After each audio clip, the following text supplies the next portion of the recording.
দর্শক, রাজধানীর মহাখালী বাস টার্মিনালে রয়েছেন সহকর্মী সৈয়দ মাহবুব আবির।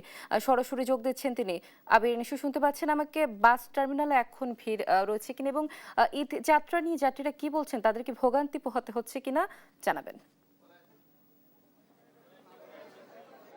ধন্যবাদ অতসী। আমি এই মুহূর্তে অবস্থান করছি রাজধানীর মহাখালী বাস টার্মিনালে, যেখানে ঈদকে কেন্দ্র করে কিন্তু কিন্তু মানুষের ঘর ফেরা মানুষের যে ঢল সেটি কিন্তু দেখতে পাচ্ছি। এবং আমার পেছনে যে দৃশ্যটি আপনি দেখতে পাচ্ছেন, এটি যেন এক ভিন্ন আবেগের চিত্র। শেষ সময়ে তাড়াহুড়া, ব্যাগ হাতে ছুটে চলা মানুষ আর প্রিয়জনের কাছে পৌঁছানোর এক আদম্য আকাঙ্ক্ষা, সব মিলিয়ে এখানে তৈরি হয়েছে এক ব্যস্ত আবেগঘন পরিবেশ।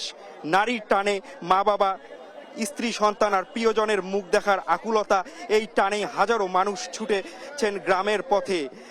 কেউ অফিস শেষ করে সরাসরি বাস স্ট্যান্ডে, আবার কেউ দীর্ঘ সময় অপেক্ষা করছেন একটি টিকিটের জন্য।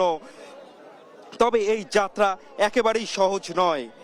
অনেক যাত্রী অভিযোগ করছেন টিকিট সংকট, বাড়তি ভাড়া এবং দীর্ঘ সময় ধরে অপেক্ষা।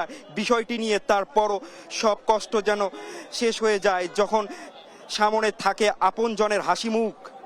এখান থেকে দেশের বিভিন্ন রুটে ছুটে যাচ্ছে দূর দূরান্তের জেলাগুলোতে বাসসমূহ। যাত্রীর চাপ সামলাতে দিতে অতিরিক্ত বাস চালানোর কথাও জানিয়েছে সংশ্লিষ্টরা।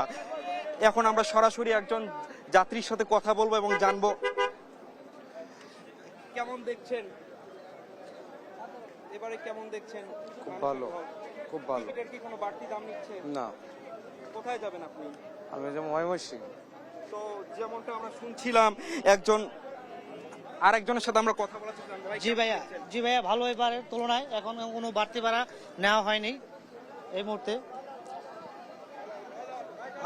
আমাদের যে আশাটা ছিল সেটাই আমাদের এখন মানে এবার ঈদে পরিপূর্ণভাবে পাওয়া গেছে। কারণ আগে যে বাড়তি ভাড়া ঝামেলা ছিল, এখন সেই বাড়তি ভাড়াটা নেই। তো এই ছিল আমার কাছে এখনকার মতো সর্বশেষ মহাখালী বাস টার্মিনাল থেকে